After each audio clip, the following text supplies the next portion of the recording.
bonjour les Gémeaux, j'espère que vous allez bien. On va faire ensemble votre tirage pour la période du 27 janvier au 2 février. Donc c'est un tirage qui s'adresse à la fois aux Gémeaux mais également aux ascendants Gémeaux. Alors pour commencer ce tirage, on va regarder avec l'oracle des histoires de sorcières un peu votre conseil de la semaine. Joie et plaisir, vous avez les mêmes conseils finalement que les taureaux, c'est une belle carte. Donc numéro 10, vous avez le feu ici, vous avez une personne très heureuse. En fait on vous dit que vous quittez un cycle compliqué et que finalement vous reprenez plaisir et joie. Donc on sent des très bonnes choses. Alors je suis en train de regarder. 10. Ouais, on est dans quelque chose qui est a priori pas mal. On voit aussi que vous prenez plus de temps pour vous, pour votre famille, pour passer des bons moments. Vous aviez besoin de ce repos, de lever le pied même par rapport à un travail. Donc pour éclaircir la situation, je vous montre ici les tarots. Donc j'ai mis deux lignes qui peuvent parler de deux lignes vraiment différentes. Donc on va analyser tout ça. Qu'est-ce qui va être ici intéressant? Première ligne, on a le pape. Ouais, le 2 d'épée, super. Le monde. Ok. Le fou. Et le valet de coupe. Bon. C'est pas trop mal. Alors, a priori, on se concentre ici sur le monde, qui est la carte de Saturne. Saturne forme un carré avec votre Jupiter. Donc vous débutez votre ligne en termes astrologiques en maison 12. Vous débutez votre semaine en maison 12, donc c'est la période de sortir de crise existentielle. Saturne carré en Jupiter, ça vous renferme, ça vous mure dans un silence. Vous pouvez être dans une crise existentielle, donc Saturne est en maison 10, donc une crise existentielle par rapport à vos ambitions de vie qui peuvent être un petit peu contrariées, et ça vous mure dans un immense silence. Donc pour certains, il y a une envie de partir à l'autre bout du monde et plus donner de vie et puis vouloir vous détendre, par exemple. Ça peut être ce sentiment-là. Bon. Alors, je regarde. Parfait. Maintenant, on va regarder tout ça. On va regarder toutes ces cartes ensemble. Donc pour commencer, on va pouvoir voir qu'il y a le pape. Et vous commencez en maison 12, c'est tout ce qui est spirituel, existentiel. Et là, on a le pape. Donc le pape, c'est aussi la spiritualité. Donc ça tombe plutôt bien. Donc c'est vrai qu'il y a le sacré est partout et j'ai l'impression que vous allez énormément penser. Peu importe la religion, peu importe la philosophie, vous allez vous tourner vers le sacré. Vous avez besoin de vous tourner vers le sacré parce que vous avez un choix à faire, quelque chose d'important. Et j'ai l'impression que d'une certaine manière, vous avez un choix important et vous avez envie de réussir. Il y a une grande ambition, vous avez envie de fêter quelque chose, vous avez envie d'être heureux. Vous vous accordez le droit d'être heureux, mais il faut choisir la bonne option. Et pour choisir la bonne option, vous vous accrochez beaucoup au sacré. Donc pour vous, c'est quelque chose de totalement inconnu. D'habitude, vous aimez bien vous fier un peu à votre logique, et là, c'est vrai que vous allez réfléchir et surtout penser finalement d'une autre manière. Donc voilà, vous allez être inspiré par le divin avec ce valet de coupe, c'est ce que l'on peut comprendre ici. Alors, on va regarder les arcanes majeurs. Il y a le pape, le monde et le fou. Donc là, il y a des événements inattendus qui arrivent dans votre vie. On voit que tout ce qui est spirituel va prendre une place importante. On voit aussi que vous avez peut-être envie de construire votre monde à votre façon, avec votre propre spiritualité. Vous revoyez votre façon de vivre et vous allez oser, finalement avec le fou ici, sauter le pas. Le monde, c'est censé, on va dire, supprimer toutes les cartes qui peuvent être un peu négatives autour. Ça, c'est des choses qui ressortent. Donc, si je me concentre sur ça, pour ma part, il n'y a rien de négatif. Vous vous accrochez au sacré. La seule chose négative, c'est le fait de devoir faire un choix, ça vous perturbe. Donc je l'enlève, parce que le monde apporte ici son lot de chance. Le fou aussi vous dit que vous osez sauter le pas, donc c'est pas un fou qui est a priori négatif. Et puis ici, on dit aussi que vous faites vibrer votre enfant intérieur. Vous êtes comme un enfant qui vous amuse. En fait, ça me fait penser, vous savez, quand on est enfant, parfois, on joue sur des carreaux et on dit que si on saute de 2 en 2 les carreaux, notre vœu va se réaliser. Vous êtes dans cet état d'esprit et c'est ça aussi qui vous apporte des belles choses. Donc là, si je veux résumer un petit peu la situation, on voit que vous allez pouvoir construire quelque chose de sacré et vous allez quitter une immaturité, une inconstance. Ouais, vous allez comprendre qu'il y a quelque chose d'important sur le plan sacré et spirituel qui s'ouvre à vous. Donc on est vraiment dans quelque chose de très très agréable ici. Très très agréable. Alors, on va regarder ici les planètes et on va regarder le fou qui représente Uranus. Uranus, alors le fait déjà que vous avez un carré avec Saturne, donc on voit qu'il peut avoir une contrariété sur vos ambitions et ça vous a un peu brouillé les choses. Et pourtant il y a un sextile ici avec Uranus. Donc le sextile avec Uranus vous dit finalement que en calculant les choses d'une autre manière, en regardant les choses d'une autre façon, ça pourrait pas être si mal que ça. Uranus est en maison 12 aussi, ouais, donc c'est ça. Il y a un virage à 180 degrés qui est en train de se faire. Et on vous dit clairement que vous pouvez encore contourner les choses ici à votre façon. En fait, il suffit de regarder les choses sous un nouvel angle, un angle finalement peut-être à 90 degrés. Donc, quitter un angle et en fait vous rendre compte que finalement les Gémeaux, parfois vous êtes votre propre despote dans une réussite. Donc regardez les choses autrement. Peut-être aussi que vous avez parfois du mal à garder les choses autrement parce que vous n'avez pas envie de perdre dans tout ce qui est finance, etc. Mais sinon, d'une autre manière, il y a cette envie-là qui ressort, de regarder vraiment les choses sous un nouvel angle. Et ça, a priori, ça peut être quelque chose qui peut être vraiment pas mal, hein, vraiment pas mal. C'est une question finalement de confiance ici. Vous avez aussi quelque chose aussi avec Mars. Alors attendez, hein, que je regarde quand même. Non, ça c'est le Saturne, ouais, ça c'est votre carré. Donc oui, vous avez votre carré. Alors Saturne en plus, il est en Poisson. Donc Saturne carré en Poisson dans la maison 10, qu'est-ce qu'on peut vous dire? En fait, finalement, vous essayez de restreindre un peu vos ambitions, et là, en fait, c'est le sacré qui revient. Vous ne pouvez pas être toujours dans un univers terre à terre, il faut savoir canaliser les deux, il faut savoir aussi accepter le divin. Ça, c'est aussi le message qui ressort ici. On a des personnages, hein, on a le monde, enfin le pape, n'importe quoi. Le pape, le fou et le valet de coupe, donc ça, c'est les personnages qui sont très importants. Donc on va penser qu'il est temps de recadrer quelque chose dans sa vie, ça c'est quelque chose d'important. De recadrer quelque chose, d'éloigner tout ce qui peut être mauvaise énergie, négativité, etc. Et j'ai l'impression que oui, vous avez aussi cette opportunité de lâcher, d'enlever tout ce qui est de mauvaise énergie, d'enlever tout ce qui nous pousse à faire de mauvais choix, tout ce qui nous pousse dans des peurs. Il y a vraiment quelque chose, et j'ai l'impression que c'est par l'autodiscipline spirituelle que vous allez y arriver, donc j'ai quand même ce message, c'est très très fort. On a aussi le monde et on a le fou là. On a deux cartes à l'opposé très intéressantes. Regardez, en plus les nuages se ressemblent quand même. Ouais. Ces cartes sont très très fortes parce qu'en fait on vous dit qu'il y a une possibilité d'accomplissement, mais vous avez le libre arbitre. En fait, la vie vous offre là le choix. Vous avez le choix du divin, le choix d'être accompli dans votre vie, surtout sur le plan spirituel. Et le fou, on vous dit que vous avez toujours le choix. Vous avez toujours le choix de faire les choses. Donc là, c'est carrément même assez clair. Très clair même. On voit qu'il y a cette volonté aussi de s'élever spirituellement. Ça, c'est quelque chose qui est important. Voilà, on veut s'élever, on veut être en accord, en adéquation. On se rend compte qu'on n'est pas sur Terre pour rien. On se rend compte qu'on est sur Terre pour réaliser quelque chose. Ça, c'est très important. On se rend compte aussi que on est dans une machine infernale qui broie, hein, qui dévore, et que finalement vous avez cette opportunité de vous élever spirituellement, donc de vous enlever de toutes ces horribles négativités. On a quand même des très belles cartes ici centrales, donc j'en prends pas une, j'en prends deux, le monde et le mât, et ça vous donne un peu le chemin, la priorité en fait, ça vous donne la priorité du fait de comment agir.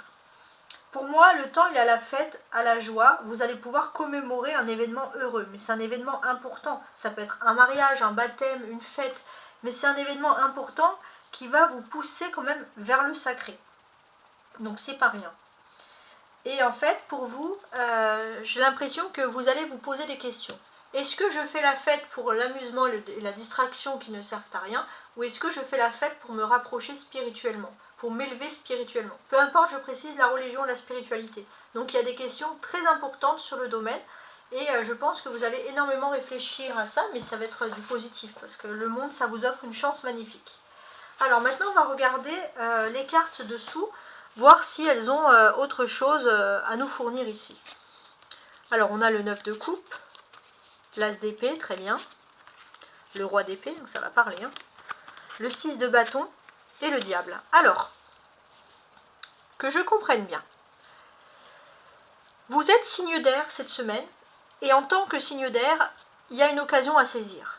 Il y a une occasion à saisir, c'est-à-dire que vous avez eu ce sentiment d'avoir été trahi en amour, et là vous pouvez finalement reprendre les rênes, reprendre votre épée, mais pas pour agir de façon à vous venger, mais pour envisager la vie d'une façon beaucoup plus simple, beaucoup plus détendue, et vous éloigner un peu des mauvaises tentations, surtout de tout ce qui est jalousie au niveau de l'amour, etc. J'ai un petit message pour messieurs les Gémeaux. Messieurs les Gémeaux, il y a quand même un événement important qui se produit dans votre vie. On va parler de votre vie professionnelle. Alors ça va beaucoup parler à ceux qui sont déjà en contrat professionnel. Il y a quelque chose, surtout dans le monde du commerce. Il est possible que vous ayez une promotion, il y a quelque chose qui puisse vous apporter plus d'argent. Et d'ailleurs, ça va vous donner l'envie d'être beau, d'être belle, d'être beau, parce que c'était plutôt pour les polarités masculines, et d'être dans la séduction. Bon. Maintenant, pour tous les Gémeaux.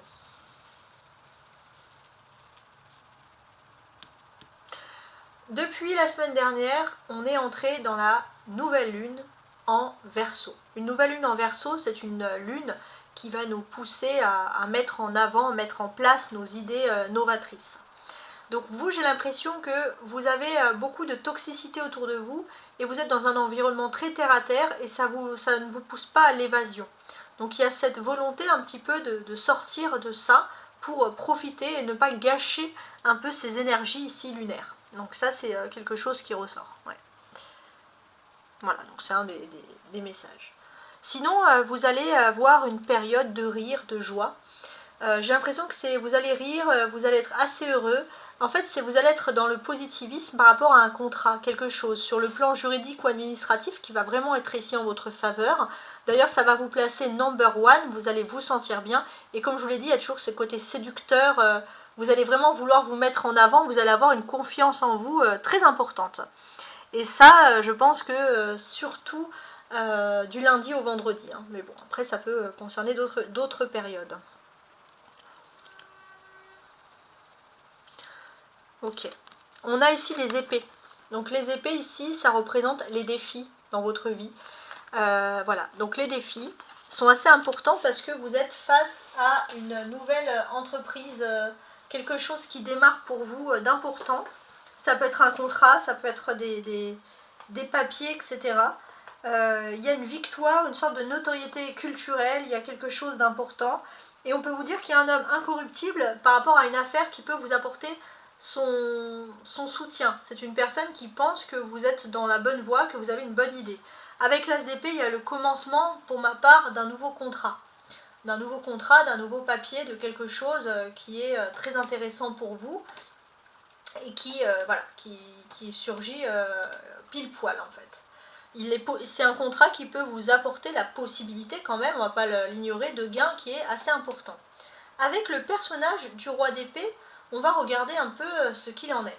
Donc il est possible que vous allez apprendre une séparation ou un divorce autour de vous, et que ça va être un divorce officiel avec ici une signature ou c'est une séparation. Peut-être est-ce vous si vous êtes en séparation.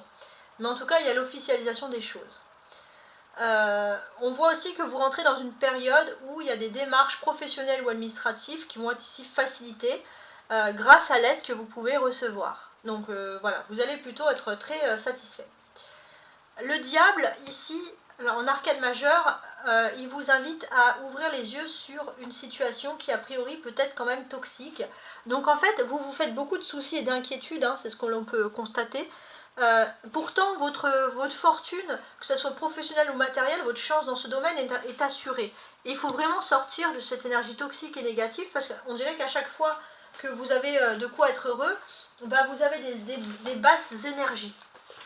Et ça, je pense que c'est avec le carré qu'il y a dans. Donc, en fait, on vous dit ici, on vous dit la réponse et on vous dit comment vous en sortir. Donc, il y a quand même des solutions. Hein. Il n'y a pas de non-solution et il faut rester dans cette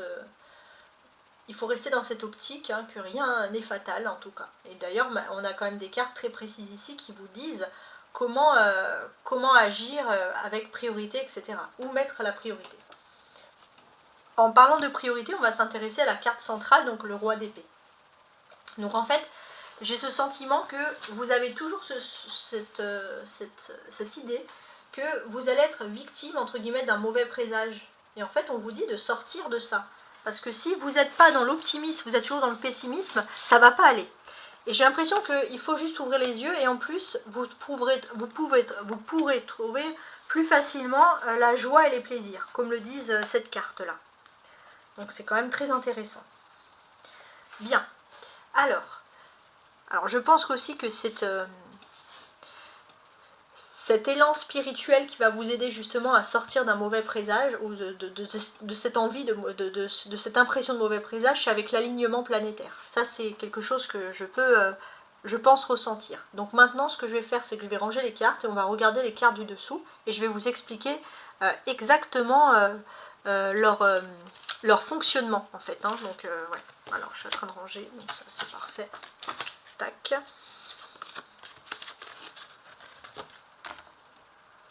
Voilà, alors vous voyez ces belles petites cartes avec ici la Joconde. Donc ici, donc ça ce sont des cartes de jeu classique de 32 cartes, hein. Vous avez d'ailleurs le dos du paquet ici. Et c'est pour répondre à des questions. Alors vous allez me dire, mais comment on fait pour répondre à des questions? Parce qu'on est trop nombreux, ce sont des synchronicités, donc les questions que les Gémeaux qui regardent ma chaîne se posent principalement. Donc on va les analyser, on va regarder tout ça ensemble. Actuellement, j'ai l'impression que par rapport à vos questionnements, ou à votre question ici principale, il y a quand même de la bienveillance. Vous êtes plutôt, les choses sont plutôt favorables et en plus vous pouvez bénéficier de l'aide bénéfique, peut-être d'une femme. En opposition, vous avez ici le roi de pique. Donc on va analyser. On vous dit qu'en opposition, il y a peut-être un homme qui peut être seul, veuf ou divorcé, ou quelqu'un d'influent ou qui a un poste officiel. C'est vrai que ça peut vous perturber. Ça peut être la justice, l'administratif. Alors là, avec le 6 de carreau, on voit que vous espérez quand même quelque chose, peut-être sur une somme d'argent, pas très importante, mais vous espérez quand même avoir un petit coup de main, un petit coup de chance. Donc est-ce en lien, c'est possible. La carte centrale, oui, elle est centrale, elle est en haut. En fait, c'est la carte qui est censée vous donner le là un peu des choses.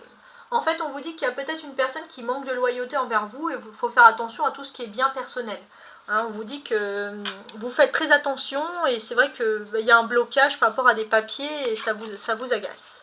La réponse est-elle positive, est-elle négative? On voit que vous avez une aide, mais quoi qu'il en soit, il y a une femme qui peut vous apporter une aide bénéfique, mais quoi qu'il en soit, vous ne voyez que le noir. Ça ressort ici, vous ne voyez que le côté pessimisme. Donc pour le moment, comment votre réponse peut-elle être positive s'il n'y a pas de positivisme? Et pourtant, on a le 9 de cœur. On vous dit qu'il y a une satisfaction dans tous les domaines de la vie quotidienne. Que ce soit professionnel, la famille, l'amour, tout est bien, mais vous voyez noir. Vous broyez du noir, en fait, en quelque sorte. Donc maintenant, je vais peaufiner, aller un peu plus en détail. Concernant la première carte, ici, vous avez ce sentiment que vous n'êtes pas bien parce que vous avez votre fierté qui en a pris un coup. Vous avez l'impression d'être en perte de votre avantage. Donc vous avez besoin d'une discussion sérieuse. Pourtant on voit que votre travail est couronné de succès, donc ça serait plutôt dans la vie privée. Ou peut-être que vous savez, peut-être au niveau des sentiments, qu'il faut vous lancer dans une discussion sérieuse, mais dans le fond vous savez que vous n'êtes pas votre avantage, que vous n'avez pas raison. Et là c'est votre ego, les Gémeaux, vous ne voulez pas parler. Et peut-être que cet événement il est provoqué par une femme de l'entourage, il y a quelque chose, et en fait cet ego... Et ce pessimisme, il est provoqué par une femme de l'entourage, une femme qui a des idées très négatives ou qui est dans le foyer. Et en fait, on vous demande de sortir de cette négativité. En face de vous, vous avez les Gémeaux, le roi d'épée. Le roi d'épée, on vous dit que par rapport au blocage, finalement, il n'y en a pas tant que ça. On peut voir qu'il y a quand même une personne qui vous est favorable. Peut-être surtout dans des problèmes, par exemple, juridiques ou fiscaux. C'est une personne qui vous est favorable et qui peut vous aider à obtenir un gain financier. Parce que peut-être que quelqu'un cherche à vous nuire dans une affaire juridique et ça vous plombe un peu l'ambiance. Donc peut-être aussi que... Surtout, en fait, ça va beaucoup parler aux Gémeaux qui sont en séparation ou en divorce. Si vous êtes en couple et que vous vous séparez, vous risquez d'avoir des difficultés. Peut-être que la personne en face de vous, vous avez ce sentiment, mais ça peut être vrai aussi que la personne a tout envie de vous prendre. Et c'est vrai que ça vous met dans une situation où vous vous sentez démuni, pas bien. Au-dessus, vous avez le 4 de trèfle. Donc, on vous dit que vous pouvez avoir quelque chose de positif, mais il est possible aussi que vous agissez un peu d'une façon un peu irresponsable. Pourtant, vous avez le soutien d'une personne d'expérience qui peut vous aider à voir la vie de façon plus positive. Mais d'une façon plus irresponsable, vous n'écoutez pas cette personne. Il est possible aussi que vous découvrez que peut-être il y a quelqu'un qui est beau parleur autour de vous, qui parle beaucoup, mais finalement cette personne, elle ne fait pas grand-chose. C'est une personne qui cherche à gagner votre faveur, votre estime, mais finalement c'est pas une bonne fréquentation. Et vous êtes peut-être qu'il faut admettre que d'une façon légère, vous avez choisi d'ignorer la bonne personne et vous êtes tourné vers la mauvaise. Donc j'ai l'impression que vous pourriez avoir une conversation yeux dans les yeux pour tenter de comprendre les choses, pour tenter d'aller à l'essentiel. Hein, c'est important. Et tenter de résoudre. Hein. Je pense qu'il y a une personne qui n'est pas si rancunière que ça. En termes de réponse, on a le 10 de pique. Donc là, pour moi, j'ai l'impression que c'est votre fierté en fait. C'est votre fierté, votre positivité qui doit revenir. L'esprit positif. C'est le fond de votre question. C'est très important. Donc pour vous, en fait, vous voyez que du malheur. Vous ne voyez pas de positivité dans les choses. Il y a peut-être aussi pour une femme de votre entourage, il y a des changements, ça vous plaît pas, ça vous fait peur les changements. On voit aussi qu'il y a un blocage, on voit un homme qui travaille ou qui sort beaucoup de nuit, ça aussi ça vous agace, je ne sais pas pourquoi. Ou alors ça peut être vous, si vous êtes un homme, vous avez des horaires décalés, vous êtes fatigué, vous n'arrivez pas à réfléchir. Pourtant, il y a un regain d'énergie dans le domaine professionnel, donc les choses pourraient aller mieux. Et peut-être aussi que ça va vous aider un petit peu à enlever ce brouillard négatif qui rôde un petit peu dans votre tête. Mais en fait, votre réponse, elle peut être positive, surtout dans le domaine sentimental, mais vous devez faire un choix. Et le choix, c'est d'arrêter de voir les choses de façon noire. Alors bien sûr, vous allez me dire c'est plus facile à dire qu'à faire, mais c'est vraiment ce que je ressens ici. Le 9 de cœur, c'est l'aspect général. Donc l'aspect général, on vous dit que en fait, l'effet, il est retardé, l'effet positif bien sûr, par des inquiétudes et par des interrogations. Pourtant, au niveau sentimental, il y a de l'amour et il y a du bonheur dans l'air. Ça, c'est sûr et certain. Il y a quelqu'un qui vous aime et qui pense tout le temps à vous. Et il est même possible que vous pouvez régulariser votre situation sentimentale, mettre les choses au clair aussi. Donc pour ça, il faut lutter contre le découragement. Rien n'est impossible, surtout en amour, ça c'est ce qu'il faut vous dire. Après, bien évidemment, ce qui peut vous retarder, c'est si vous êtes obligé de vivre une relation secrète, ou s'il y a une sorte d'adultère, c'est quelque chose que vous ne voulez pas. Vous voulez que les choses soient claires, et si vous êtes dans un univers où l'amour n'est pas clair, alors là, ça peut retarder tous les effets positifs ou négatifs. Bon.